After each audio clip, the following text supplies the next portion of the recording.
So here we go. Trisha Paytas knows how to stay relevant, I guess. Oh, that was weird. Anyway, Trisha Paytas knows how to stay relevant. Came across this image here. I think that you're supposed to read them from this way upwards. I don't really know.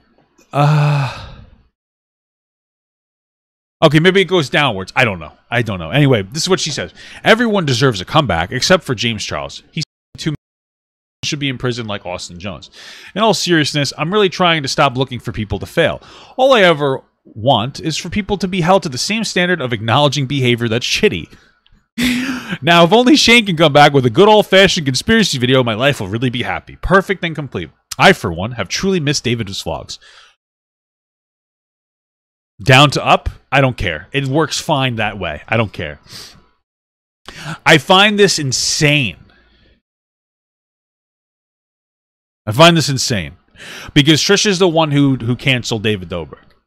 Right? Now, I, for one, actually am concerned with, what I would call an emphasis on re-education culture rather than cancel culture. But Trisha, that's not what she's doing. She's not growing as a person.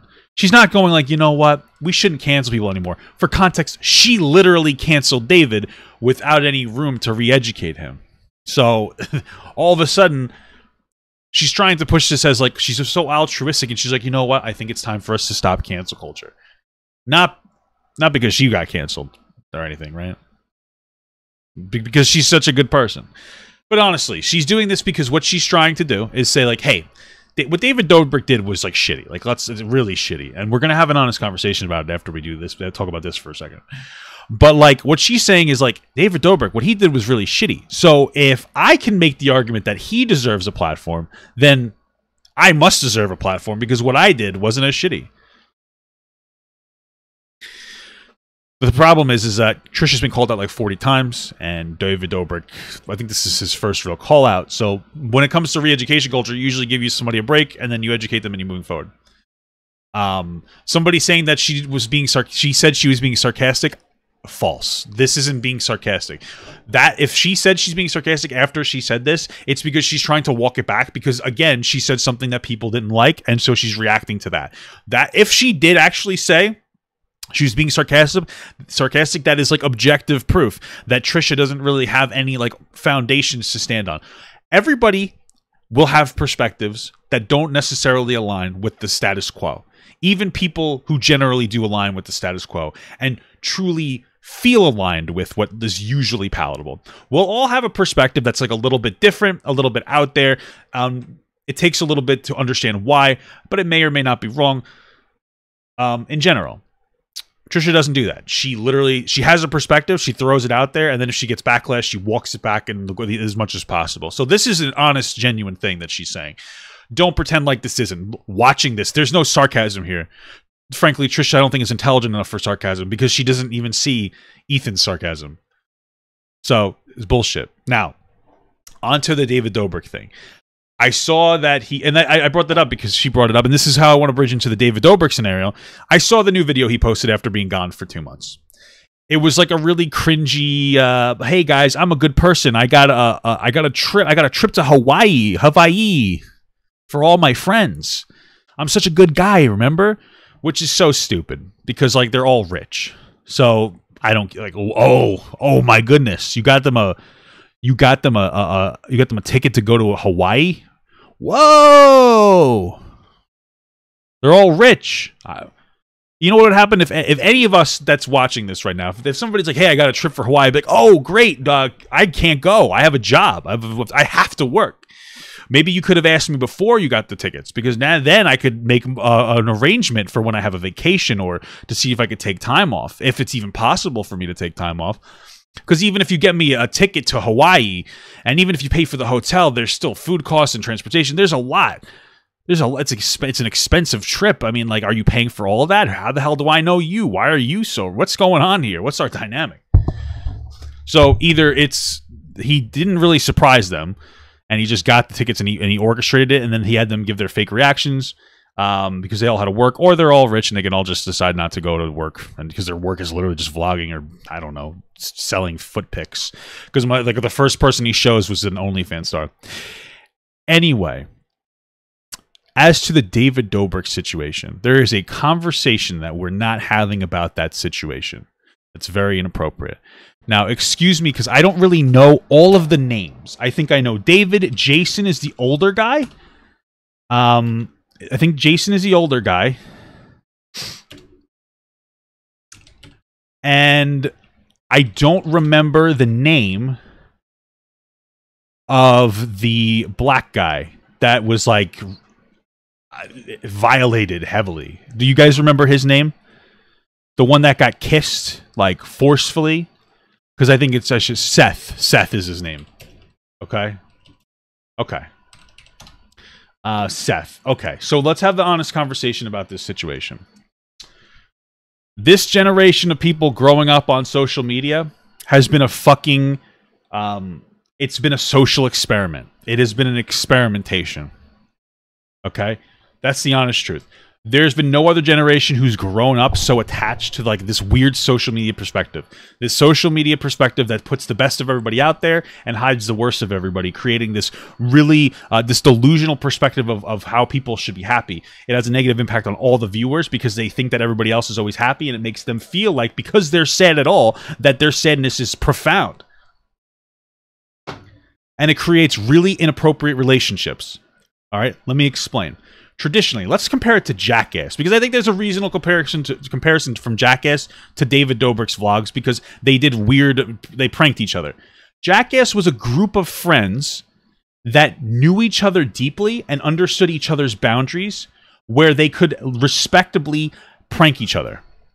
Okay? David Dobrik's vlogs are a bunch of people who meet and instantly become friends for clout without exploring any of their boundaries whatsoever. And then they have their friendship. It's a performative friendship with no boundaries attached, meaning that it's very easy for you to violate somebody's boundaries because, again, you haven't established your boundaries. That's a big issue right there, right? Secondly, even there's no leader of Jackass. There's more popular people, but they all understand and respect each other's boundaries, and they're all open game. David Dobrik isn't. He's basically the boss. Now, with all that being said, even the interactions, for whatever reason, we have no guidance or any standards on what you can and can't do when it comes to these things. Because if you think about it, right, like David Dobrik rented like some kind of massive machinery and almost killed people from them swinging back and forth. If that was any traditional job, that's an OSHA violation. But for whatever reason, it was perfectly acceptable. I have no fucking idea how. When it comes to the kissing prank with Seth, even in general, Seth thought he was kissing a girl.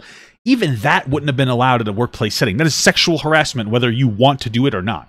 Right? And the reason that we make these things sexual harassment is to protect ourselves from the scenario that happened. As outlandish as that was, fundamentally, that's what you're protecting people from. Right? That's what you're protecting people from. By having like clear, firm, no kissing. But we violate that. Now, I want to save for context that specifically when it comes to the situation with Seth being kissed, the worst part about it isn't the fact that he kissed a guy thinking it was a girl. The worst part about it was how sexually charged it was. It wasn't just a kiss on the lips and haha, you kissed a boy. It was a make-out session with tongue and a hand on the leg and like just very sexually charged, elongated, gross experience that violated his boundaries. Now, I don't know if I would call it some form of sexual assault. I would say it's definitely a violation. It's one of those incredibly weird situations. But we all, at the very least, understand that it's inappropriate and gross and never should have happened. But here's the thing. Does that necessarily mean David Dobrik should be canceled? Now, I personally am not a fan of cancel culture. There are very few scenarios where like you should outright remove somebody from a platform, like just dead and gone, right? Those are very serious situations, right? Like very serious situations.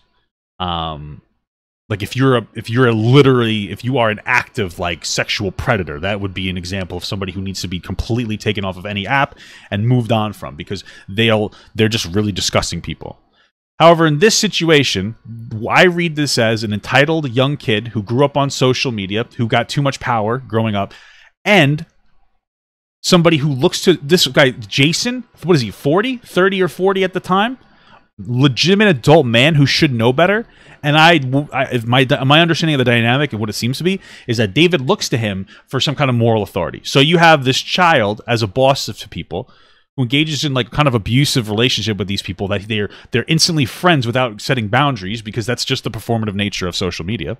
And then you have like a fucking 40-year-old man who's getting looked to for moral authority who acts like a child.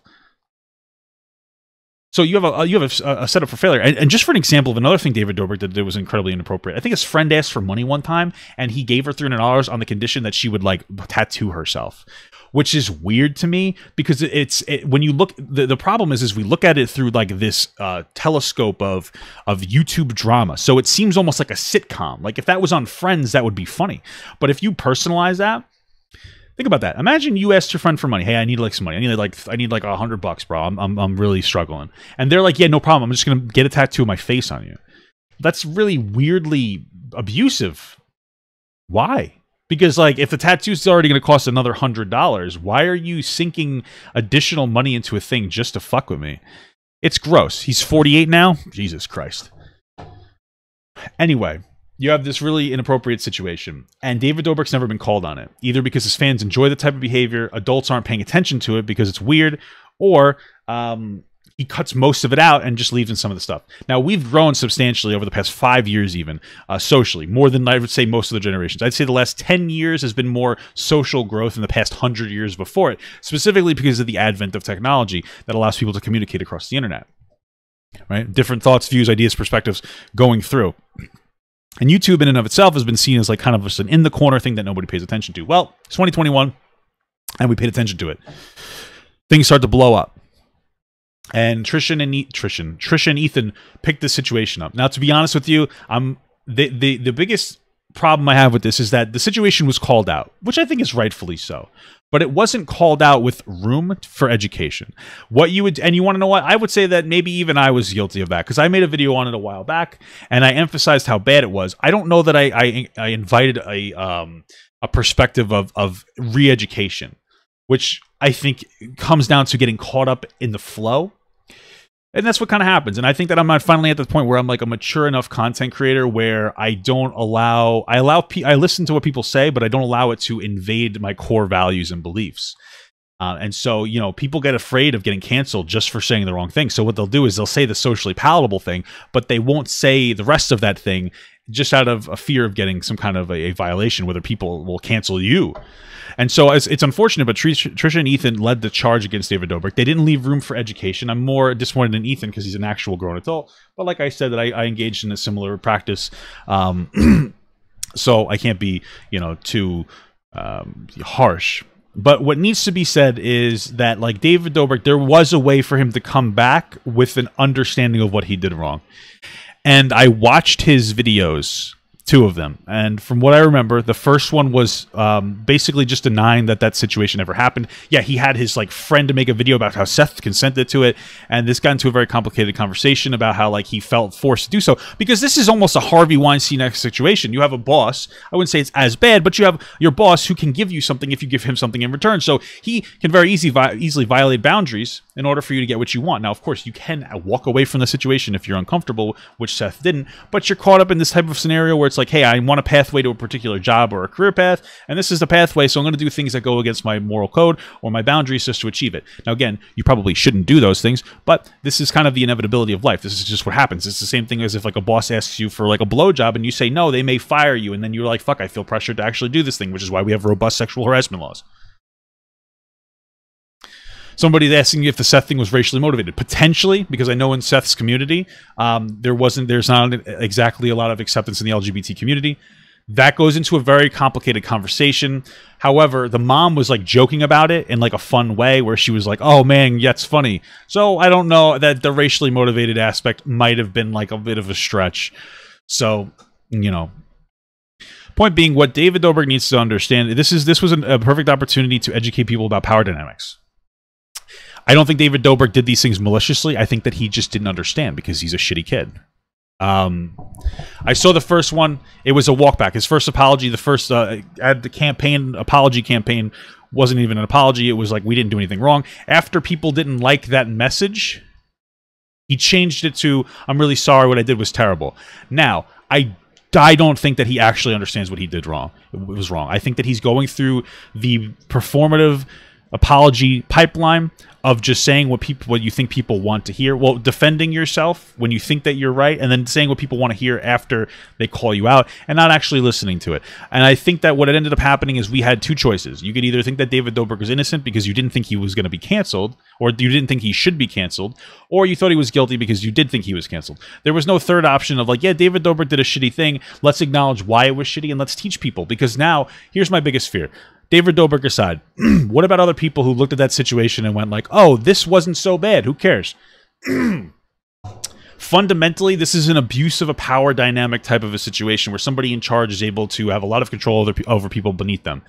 And these are real world applicable situations where, like, on a fundamental level, if we could educate these kids, there could be a situation in real life where they could avoid doing something wrong. For instance, maybe you have a friend group and one person is in power in some capacity. Socially, they're in power.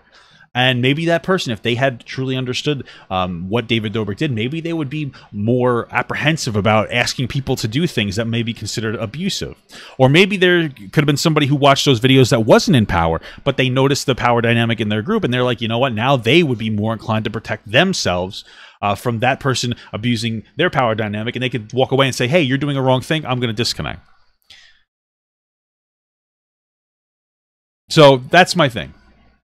I don't think that they really created enough. I don't really think at the time there was enough of a situation being created of people acknowledging what he did was shitty, him genuinely acknowledging it, and then like moving forward and using it as a learning experience.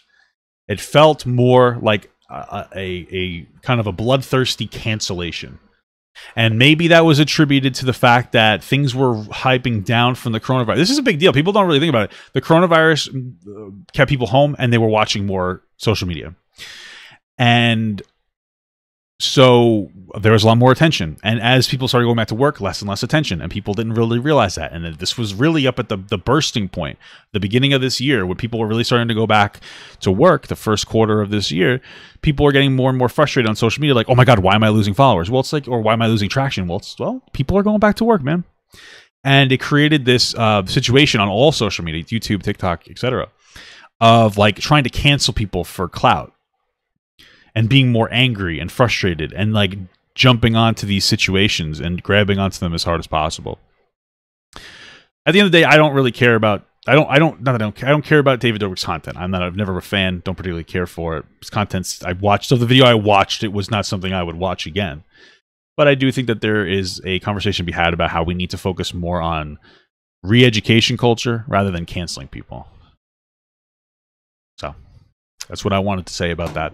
And lastly, this is such a shallow, pathetic attempt for Trisha to like just re-platform herself. For context, she's tried somebody. There's apparently a comment on Twitter where somebody was like, "Oh, next Frenemies episode." She's like, "Oh, next week, this week," and then Ethan's like, "No." So I told you I was right. She's trying to come back.